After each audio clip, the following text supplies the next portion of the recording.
اب جناب کریٹیکل ایک آیت آ رہی ہے، اسی کے اوپر انشاءاللہ ہم کنکلوڈ بھی کر دیں گے آج کی گفتگو کو.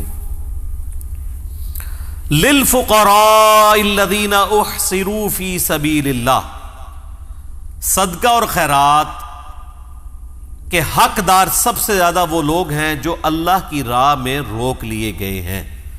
لا یستطیعون ضربا فی الارض، انہیں اتنی فرصت ہی نہیں کہ زمین میں چل پھر کے اپنی روزی کما سکیں. یہ اللہ کی راہ میں روک لیے گئے ہیں. آپ کے تو دماغ میں آ رہا ہوگا کہ وہ کہیں جہاد کرنے گئے تھے تو کافروں نے قید کر لیا. نہیں، یہاں یہ مراد نہیں ہے. ساتھ جو لفظ ہے وہ اس پہ غور کریں کہ ان کے پاس اتنا ٹائم ہی نہیں کہ وہ اپنا رزق کما سکیں، اللہ کی راہ میں روک لیے گئے ہیں.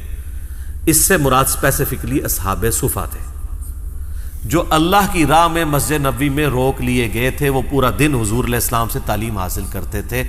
155 اصحاب تھے وہ، جن میں حضرت ابو ہریرہ اور ابو درداء بھی شامل ہیں رضی اللہ عنہما.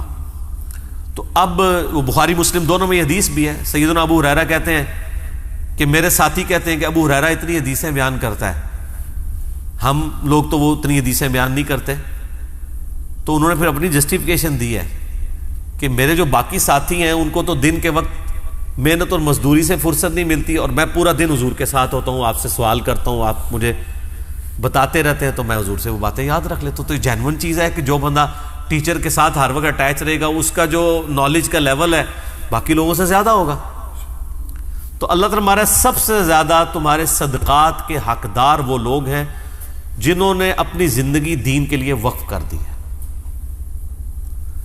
تو یہی آیت ہے جس کی پلی لے کے آپ کے مدرسے اور یہ سارا سسٹم چل رہا ہے. ہم ان چیزوں کے خلاف نہیں ہیں. ہمارا کہنا یہ ہے کہ اس کی بنیاد کے اوپر جدادیں منانا اور عیاشی کی زندگی گزارنا یہ حرام ہے. اس کی اللہ نے اجازت نہیں دی ہے. اس کے اندر صدقات ایسے لوگوں کو دینے ہیں. تو جب ایک غریب آدمی جو کماتا نہیں ہے اس کو صدقہ اور خیرات دیا جاتا ہے تو کیا اسے ایک محل بنا کے دیا جاتا ہے؟ اپنی عقل بھی استعمال کریں. اس کے صرف گھر کا راشن ڈلوایا جاتا ہے.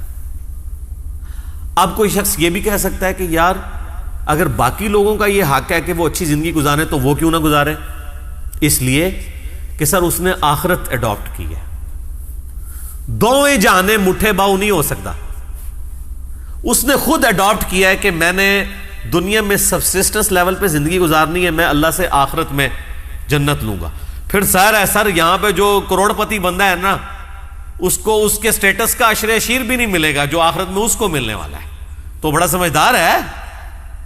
لیکن اگر وہ یہ چاہتا ہے کہ میں امیر آدمی سے پیسے بھی ہتھیاؤں، لگژریس لائف بھی گزاروں اور آخرت میں میری زندگی سے بہتر بھی ہو جائے، تو یہ دھوکہ آپ پبلک کو تو دے سکتے ہیں، اللہ کو تو نہیں دے سکتے. سوچ بھی نہیں سکتا کوئی اللہ کو اس طرح کا دھوکہ دے دے. سبسسٹنس لیول کے اوپر صحیح بخاری میں آتا ہے خلفائے راشدین کا بھی جو وظیفہ تھا نا ایک عام مہاجر جتنا تھا. یہاں پہ لوگ مثالیں دیتے ہیں نا جی خلفائے راشدین کی بھی تنخواہ جو ہے وہ بیت المال سے جاتی تھی. نبی علیہ السلام بھی اپنے گھر کا سارا خرچہ جو ہے بیت المال سے کرتے تھے. اور انجینئر صاحب کہتے ہیں جی میں جی اپنی خاطر دین سے 1 روپیہ کمانے کو بھی حرام سمجھتا ہوں. تو یہ تو مطلب کیا حرام کا فتویٰ خلفائے راشدین پہ لگا رہے ہیں؟ نعوذ باللہ. ایسا نہیں ہے. میں نے کہا تھا کہ دین بیچ کر اپنے لیے کسی پہ فتویٰ نہیں. اور دوسرا اگر کوئی شخص دین سے کھا بھی رہا ہے نا اس کو میں نے ہمیشہ پروموٹ کیا ہے کہ یہ جائز ہے لیکن سبسسٹنس لیول کے اوپر.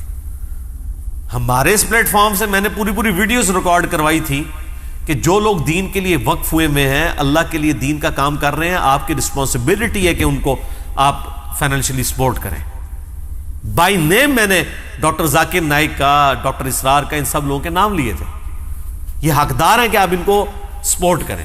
ڈاکٹر اسرار صاحب تو آپ فوت ہو چکے، لیکن ظاہر ہے انہوں نے جب زندگی وقف کی ہے تو پھر ان کا سورس آف انکم تو اسی طریقے سے تھا. ابھی بھی ان کے جو آپ آفیسز میں چلے جائیں جتنے لوگ کام کر رہے ہیں ان کی تنخواہیں سرکاری پے اسکیل کے اوپر ہیں. جس طرح گورنمنٹ اناؤنسمنٹ کرتی ہے نا کہ اتنے % بڑھی ہے تنخواہ، وہ اپنے لوگوں کی اتنے % بڑھاتے ہیں. بالکل پیرلل میں پے اسکیل چل رہے ہیں، کیونکہ ان کا موقف یہ ہے کہ یہ بندہ اگر وہ نوکری چھوڑ کے ادھر آیا ہے نا تو ایٹ لیسٹ اتنی تو آپ کو دی جائے. اور جو لوگ جاوید احمد غامدی صاحب کے پاس کام کر رہے ہیں نا، ان کی تنخواہیں تو آپ سوچ بھی نہیں سکتے کتنی ہے. وہ میرے بھائی 80s 90s میں 50,000 1 لاکھ روپے تنخواہیں دیتے رہے، جب لاکھ روپے دیکھا بھی کسی نے نہیں ہوتا تھا. ان کا موقف یہ تھا کہ یہ انٹلیکچوئلز لوگ ہیں، یہ اتنے ذہین ہیں کہ اگر یہ اپنی یہ ساری ذہانت دنیاوی طور پہ لگائیں تو اس سے زیادہ کما سکتے ہیں، تو اگر میں ان کو دین میں یوز کر رہا ہوں تو میں ان کو وہ دوں گا. بہرحال اسلام یہ کہتا ہے سبسسٹنس لیول پہ آپ لیں گے، جو دین کے لیے وقف ہے وہ دین سے کھا سکتا ہے. امام مسجد کی تنخواہ نماز پڑھانے کی نہیں، دین کے لیے وقف ہونے کی. اگر نماز پڑھا کے بھاگ جاتا ہے اس کے 1 روپیہ تنخواہ نہیں ہونی چاہیے، کیونکہ نماز تو اس نے خود بھی پڑھنی تھی. کہتا ہے نہیں نماز نہیں، وقت کی لے رہا ہوتا ہے. وقت کیوں لے رہا ہوتا ہے؟ نماز میں اتنا ہی وقت لگانا ہوتا ہے. یہ تو نہیں لادا اپنی جا کے پھر لادا پڑھتا ہے. ایک تنخواہ والی، ہاں اس طرح اگر وہ کر لے کہ تنخواہ والی لادا پڑھ لے نماز، اور پھر ایک اور اپنی بھی پڑھے، اور وہ اللہ تعالیٰ سے کہ یا اللہ یہ وہ ہے جو بغیر تنخواہ والی ہے، وہ میں نے وقت دیا تھا، پھر تنخواہ لے لے. ہاں جو قرآن کی تعلیم دے رہا ہے اس کی تنخواہ لے سکتا ہے، اس کو سپورٹنگ بخاری مسلم میں حدیث موجود ہے، میری اس کے اوپر بھی ویڈیوز ریکارڈڈ ہے. لیکن ان سارے معاملات میں سبسسٹنس لیول کے اوپر ہے، جائیدادیں نہیں بنانی.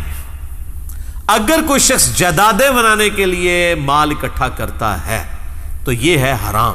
اب اس کانٹیکسٹ میں آپ کچھ احادیث ہیں میں یہاں پر بیان کر دوں. پہلے اس آیت کو مکمل کر لیں، اسی پہ ہم کنکلوڈ کر دیتے ہیں. یحسبہم الجاہل اغنیاء من التعفف. اللہ تعالیٰ فرماتا ہے کہ یہ وہ غریب لوگ ہیں جو یعنی کمائی نہیں کر سکتے، دین کے لیے وقف ہوئے ہوئے ہیں، اور ان کی حالت یہ ہے کہ جو ناواقف شخص ان کو دیکھتا ہے تو ان کے سوال نہ کرنے کے سبب ان کو غنی سمجھ لیتا ہے، کیونکہ مانگ جو نہیں رہے لیکن ان کی شکلیں بتا رہی ہوتی ہیں کہ یہ غنی نہیں ہے. وہ اللہ تعالیٰ فرمایا تعرفہم بسیماہم، تم ان کو ان کے چہروں سے پہچان لو گے. چہرے پہ فاقے کے آثار ہیں، حالات و واقعات بتا رہے ہوں گے کہ یار یہ تو بیچارہ غریب ہے. بخاری مسلم میں حضرت ابو ہریرہ کے بارے میں آتا ہے کہ کئی بار میں بھوک کی وجہ سے بے ہوش ہو جاتا تھا، لوگ سمجھتے تھے اسے مرگی کا دورہ پڑ گیا، لیکن میں مانگتا کسی سے نہیں تھا کہ بھئی سوال کرنے کی ممانعت ہے. اندازہ کریں بھوک سے بے ہوش ہو رہے ہیں اور مانگ نہیں رہے کہ سوال کرنے کی ممانعت ہے. جس کو سوال کرنا جائز بھی ہے. یہ ہے فرق. اسی لیے بخاری اور مسلم دونوں میں حدیث ہے، نبی علیہ السلام فرمایا مسکین وہ نہیں ہے جو 2 وقت کی روٹی لوگوں سے مانگتا پھرے. مسکین وہ ہے جو غربت کے باوجود کسی کے آگے ہاتھ بھی نہ پھیلائے، الا یہ کہ تم اسے خود پہچان لو تو پہچان لو، تم سے وہ نہیں مانگے گا. وہ مسکین ہے، وہ حقدار ہے کہ اسے دیا جائے. تو یہ پروفیشنل بیگرز پھر کہاں رہ گئے؟ لا يسألون الناس الحافا، یہ وہ لوگ ہیں جو لوگوں سے لپٹ کے نہیں مانگتے، پیچھے ہی پڑ جاتے ہیں لوگوں کے.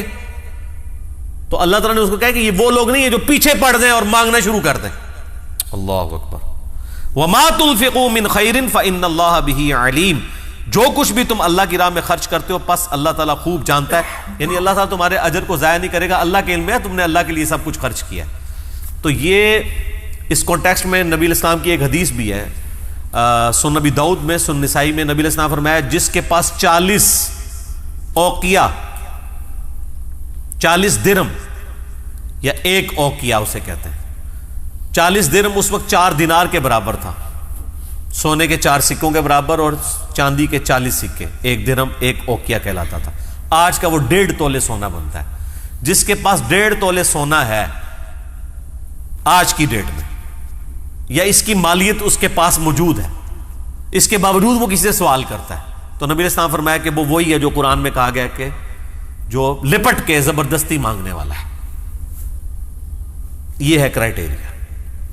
بخاری و مسلم دونوں میں حدیث ہے، نبی علیہ السلام فرمایا کہ جو شخص لوگوں سے مانگتا ہے خواہ مخواہ،